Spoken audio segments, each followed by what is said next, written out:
Bienvenidos, cazadores, a nuestro primer desafío de hackeo de 4 estrellas. Ya veis aquí, se llama Privacy. Y ya os anticipo que no es tan complicado como parece, aunque tenga 4 estrellas, sino que hay que tener una serie de conceptos muy claros, sobre todo a nivel de almacenamiento. Y es que las pistas que nos dan es efectivamente saber cómo funciona el storage o almacenamiento, cómo funciona el parsing de parámetros, que esto a priori es bastante sencillo, y cómo funciona el casting, que ya sabéis es convertir un tipo de variable a otra. Si nos vamos ya a lo que es el contrato, veis que es bastante sencillito. Tenemos aquí un bloque con una serie de variables. En este caso tenemos un booleano público, win256 público, tenemos una serie de variables wint8 y 16 que todas son privadas, y tenemos aquí otra variable bytes32, que esta es la interesante, que es un array con 3 huecos, es decir, una serie de variables consecutivas de bytes32, que en este caso es privada. Tenemos también un constructor y como argumento lo que tenemos es una información que se le pasa, es este array, e inicializamos esta variable data de aquí al crear el contrato por primera vez, al llamar al constructor con esa información. Entonces tendremos aquí cierta información que no sabremos qué valdrá en esos 3 huecos de ese array de bytes 32. Pues la gracia de esto es esta función unlock de aquí, que la tenemos que llamar con bytes 16, fijaos que es diferente a bytes 32, y lo que requiere es que lo que le pasemos como argumento a esta función unlock sea igual que algo de lo que tenemos aquí almacenado cuando se creó el contrato, que como es privado, en principio no sabemos qué es. Y si conseguimos averiguar exactamente qué es eso, cuál es esa variable, cuál es esa información, entonces conseguiremos pasarnos el nivel, ya que el locked cambiará de true, que lo tenemos aquí arriba, a false. Y para que lo entendamos un poquito mejor, he hecho aquí esta representación en Paint, en donde tenemos el array data con sus 3 huecos 0, 1, 2, que ya sabéis que el índice empieza en 0, entonces llegamos hasta el 2. Es de tipo bytes 32, es decir, 32 bytes cada uno de estos huecos, que puede almacenar una variable de hasta 32 bytes, que es el máximo que te deja por variable en memoria Solidity. Y en concreto, a llamar aquí a esta función unlock, le estamos pasando 16 bytes, que si os fijáis, lo que está haciendo es coger la última variable de data 2, es decir, esta de aquí, y está haciendo un casting, como nos decía en la ayuda, a bytes 16. Es decir, se estaría quedando de esto con esta mitad de aquí, con la mitad de la derecha, porque las variables se van llenando primero de derecha a izquierda. Entonces entiendo yo que será esta mitad de aquí de la derecha. Entonces yo lo que me he hecho para hacerme un esquema mental de cómo quedan los slots de memoria es, bueno, ir escribiéndolos y a continuación, según van apareciendo las variables, ir anotando exactamente cuánto ocupa cada una y cuánto me queda libre de ese slot. En este caso, por ejemplo, empezamos con la variable bool, que es locked y es pública, que esto me es realmente indiferente si es pública o privada. Lo que sí me interesa el tipo, que es un byte. Fijaos que yo lo voy apuntando aquí. Un byte en este caso me quedarían 31 bytes para el slot 0.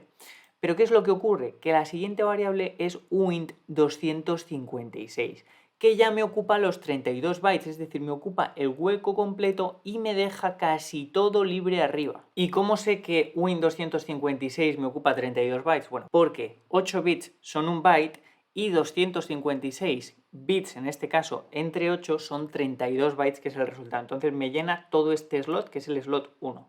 Y si continuamos, fijaos que tenemos una serie de variables privadas. En este caso wint8, que sería un byte, wint8, que sería un byte, esta que serían 2 bytes, que las tenemos que pasar al slot 2. ¿Por qué? Pese a que tenemos en el slot 0 hueco, hemos declarado esta variable pública id wint256 justo entre medias. Entonces no es posible reasignarlas a la parte de arriba, aunque sí que caben, pero por tema de organización de variables que se podría haber hecho mejor, tenemos que forzar a utilizar otro slot, aunque ya veis que aquí caben perfectamente, porque en bool teníamos un byte, aquí tenemos 2 bytes y un byte y un byte, en total suman 5 bytes, podrían perfectamente ir todas al slot 1. Lo que ocurre es que como esta ocupa un slot ella sola, entonces no podemos hacerlo así, entonces estamos desaprovechando memoria, por lo cual esto es una mala praxis. Y continuando, ya sí que nos encontramos con la variable que nos interesa, fijaos, con data, que es de bytes 32, es decir, cada posición del array ocupa un hueco completo, y en el slot 3 tenemos la primera posición, en el slot 4 la segunda y en el slot 5 la tercera, que esta sí es la que nos interesa.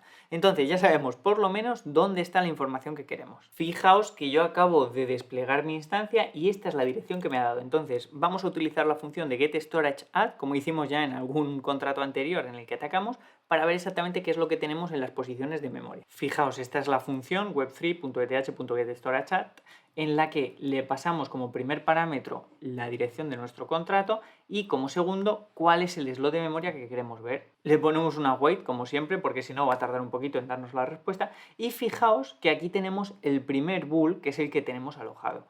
En la segunda posición de memoria vamos a tener el uint 256 que en este caso es este, el timestamp. Luego tenemos toda esta información que va en el siguiente slot de memoria que es el slot 2. Están estas tres variables y ahora empezando por el slot 3 es donde nos encontramos la primera parte de data, es decir, el primer elemento del array, el segundo elemento del array va a estar en el 4 y el último elemento, que es el que sí que nos interesa, va a estar en el 5. Y para que veáis que aquí se acaba la historia, en el 6 no tenemos absolutamente nada. Así que lo que nos interesa es esto que está en el 6, que fijaos que ya lo tenemos a priori.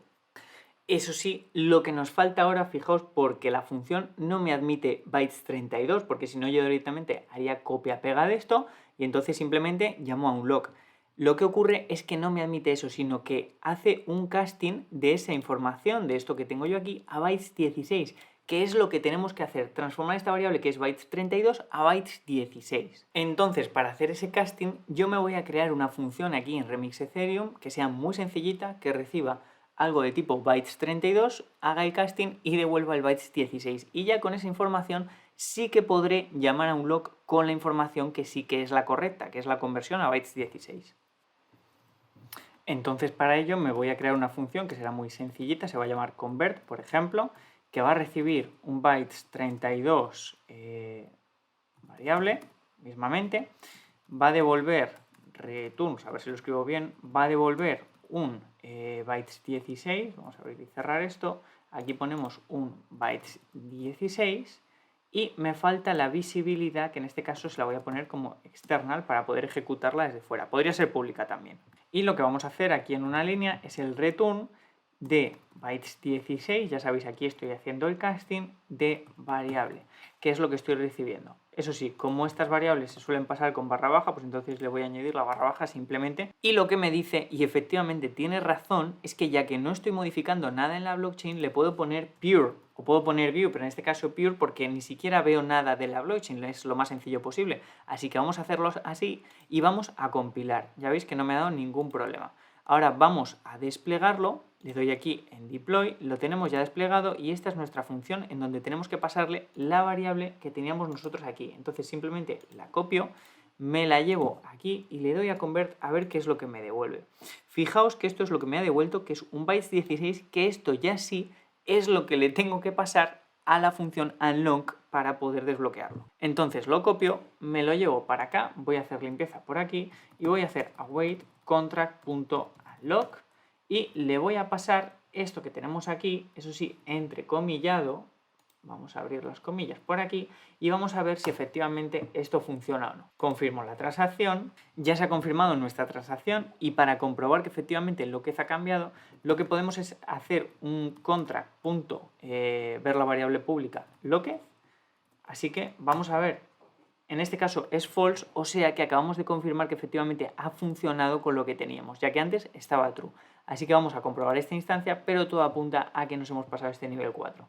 Y ya habéis visto que no era tan complicado, simplemente era más bien un tema de memoria, de tener los conceptos claros y poco más. Y bueno, en este caso tenemos la red bastante ocupada y no nos está confirmando la transacción, pero bueno, simplemente será darle a confirmar y esto lo que hace es comprobar que esto es false, así que bueno.